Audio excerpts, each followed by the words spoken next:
slušatelji Glasa Hrvatske. Javljamo vam se iz Melbourna, gdje se proteklog vikenda održao jubilarni 45. nogometni turnir hrvatskih klubova Australije i Novog Zelanda. Ova najveća sportska i društvena manifestacija u hrvatskoj zajednici privukla je 58 ekipa, preko 1000 natjecatelja te preko 5000 posjetitelja koji su uživali prateći utakmice na 7 igrališta kluba domaćina Dandenong City, ranije poznato po imenu Hajduk Chelsea. U četvrtak 3. listopada održana je svečana ceremonija kojom je započeo ovogodišnji turnir.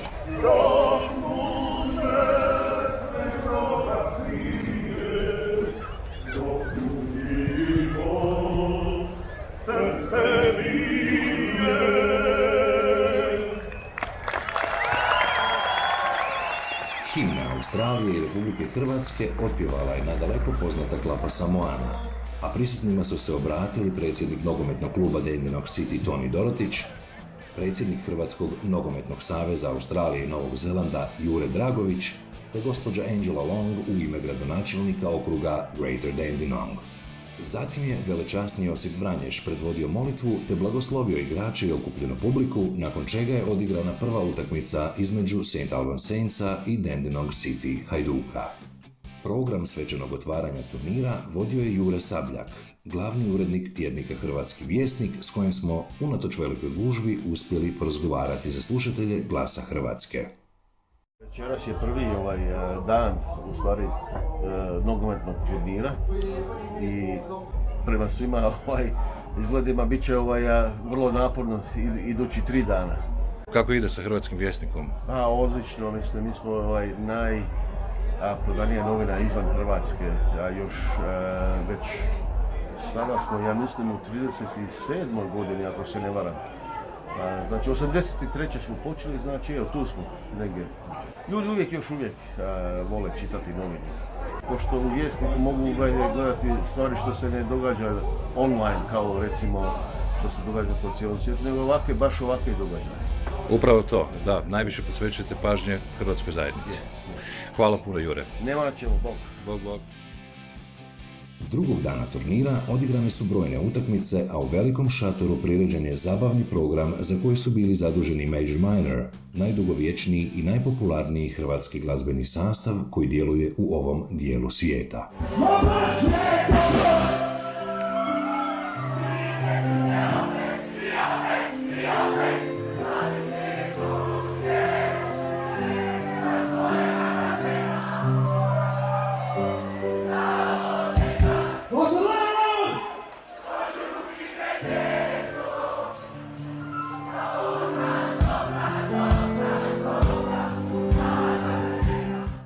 U subotu navečer, u velikoj dvorani melbourneškog Marvel stadiona održana je tradicionalna gala večer na kojoj je pred nešto manje od 1000 uzvanika izabrana ovogodišnja mis Hrvata Australije i Novog Zelanda, Ivana Čolina, predstavnica nogometnog kluba Strathmore Split. U nastavku programa službeno je najavljeno kako će domaćin turnira 2020. godine biti nogometni klub North Geelong Warriors iz Geelonga, grada 70 km udaljenog od Melbourna. The great pleasure to announce that next year we're going to Corio Bay, Geelong, North Carolina. Next year's host club. I'd like to call up Dr. Louisa, Dr. Louisa, Luke Hill, members of the North Geelong Committee. Take over the Sarvis flag. John to say a few words.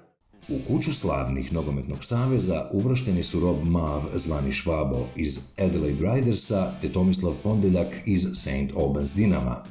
A tijekom večeri prisjetili smo se i nedavno preminulog prvog predsjednika saveza i jednog od osnivača ovog sportskog natjecanja, gospodina Mirka Furjanića, koji je svojim djelima ostavio neizbrisiv trag u životu ovog dijela iseljene Hrvatske.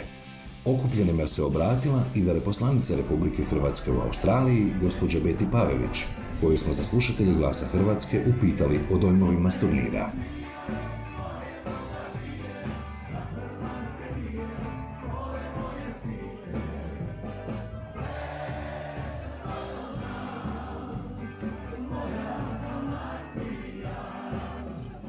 Danas su mi rekli da je 1000 igrača, a za svakog igrača još nekih 4-5 ljudi došlo na ovaj turnir. To je nešto fenomenalno i to je narod ne samo iz Melbourna gdje se nalazimo, nego iz cijele Australije i Novog Zelanda. Gdje god mi putujemo, sa zajednicom se sastajemo, ta ljubav prema domovini i mladi koji ne govore hrvatski, ali znaju za domovinu. Evo, upravo smo slušali jednu mladu koja se natječe za Miss Hrvatske u Australiji. Rekla je, nisam nikad bila u Hrvatskoj, ali kad odem prvi put, najvažnije mi je otići u selo mojih roditelja, da znam kako su oni živjeli. I to je to što povezuje tu mladu generaciju sa domovinom i na tome svi ćemo mi dalje raditi da ih nekako privučemo i držimo blizu nas.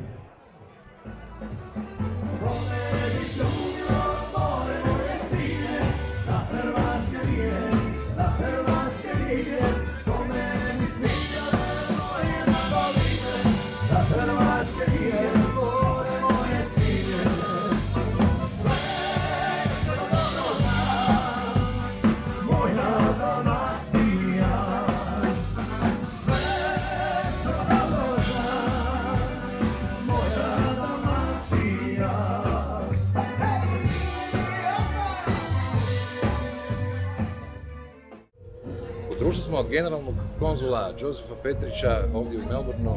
Koliko ste već dugo na dužnosti? Uskoro će biti godinu dana. Uskoro godinu dana. Baš upravo je gospođa Pavelić rekla da se mi baš danas navršilo godinu dana. The honeymoon is over. Kako se vama sviđa 45. jubilarni hrvatski turnir?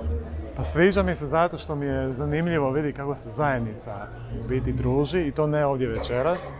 Ovo mi je normalno jer ovo se non stop dešava ovakve večeri, nego ono što mi je posebno je ono što se dešava preko dana.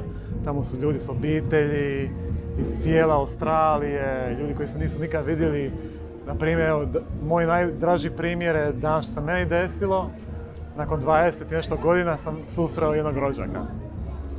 I to je u biti najvažnije što se tu dešava. Uz naravno sve to što se dešava u sportu, ali za nas, ajmo reći, diplomacije, nama je važno da se naši ljudi spajaju i druže.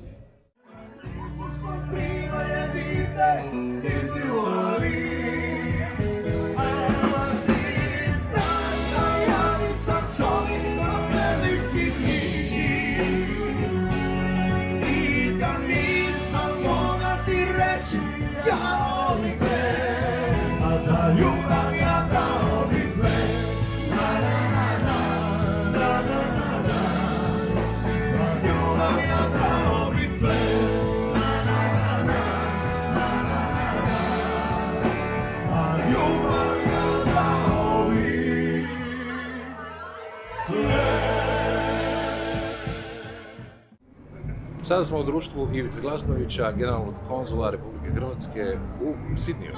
Kako vam se čini ova melbourneška velika proslava hrvatstva? Pa evo, moram reći da mi je ovo prvi turnir ovdje u Australiji. Moram priznati da sam presretan jer sudjelujem u jednom svehrvatskom jedinstvu ovdje u Australiji. Pa evo, poznamo možda su to brojke, 4 do 5 tisuća ljudi se okuplja na sportskim terenima. Skupilo se preko 56, ako se ne varam, momčadi, timova, muških i ženskih. Jeste pratili nešto nogometa? Pa evo, ja sam gledao malo neke utakmice, moram priznati jednostavno nije moguće sve vidjeti, ali evo gledao sam posebno ove timove koji su u mom konzularnom području i evo sretao sam i zadovoljan da su neki od njih i u finalu.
U nedjelju, posljednjeg dana turnira, mnoštvo gledatelja pratilo je finalne oglede u svim divizijama. Tako su u finalu ženskog dijela natjecanja slavile djevojke iz Canberra Dikina koje su s konačnih 2:0 pobijedile suparnice iz Aucklanda. U finalu veterana iznad 45 godina susreli su se Gold Coast Croatia i Hurstville Zagreb. U vrlo uzbudljivoj i izjednačenoj utakmici odlučujući pogodak postignut je nepunu minutu prije posljednjeg sudačkog zvižduka. Rezultatom 2:1 pobjeda je pripala veteranima s Gold Coasta. Domaća ekipa Dandenong Citya osvojila je pehar u Masters diviziji u kojoj su se natjecali veterani ispod 35 godina starosti. U ogledu s Gospić Bearsima slavili su s rezultatom od 2:0. Prvaci ovogodišnjeg natjecanja u drugoj diviziji momčad je Ensor Parka, koji su s visokih 3:0 slavili nad ekipom Auckland Croacije, a u velikom finalu prve divizije snage su odmjerili Gold Coast Croatia i Dandenong City. Iako su dominirali kroz cijelo prvo poluvrijeme, igrači s Gold Coasta popustili su pod pritiskom domaće ekipe koja je s minimalnih 1:0 nakon 40 godina uspjela osvojiti prestižnu titulu prvaka nogometnog turnira Australije i Novog Zelanda. Nakon što je sudac označio kraj utakmice, uslijedila je erupcija oduševljenja domaćih navijača i moglo je početi slavlje koje je potrajalo do kasno u noć.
Na travnjak stadiona organizatori su dovezli veliki kamion na kojem je bila postavljena pozornica i uz nastup popularne glazbene skupine Prva liga iz Sidnija, tisuće okupljenih Hrvata svih generacija pjesmom su proslavile hrvatske vrednote koje brižno čuvaju i prenose na mlade naraštaje.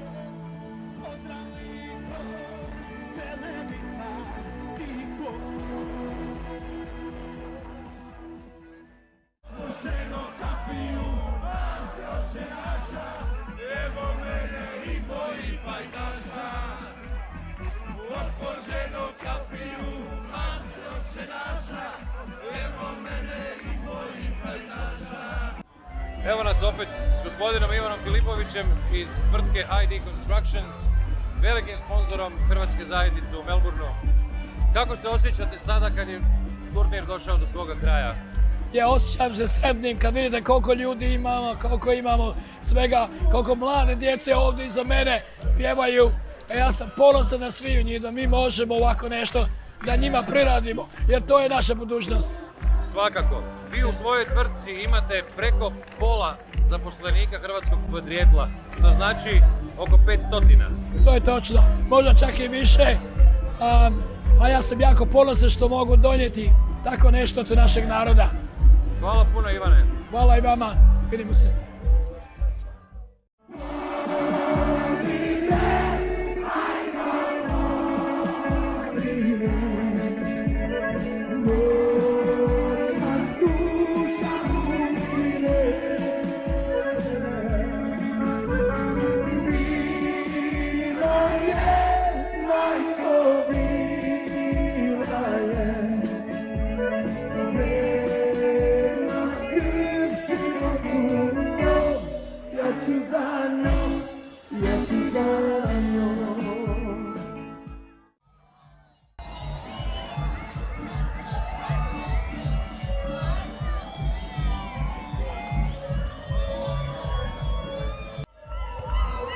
Evo, iako je kiša počela padati, ljudi se ne predstavljaju zabavljati.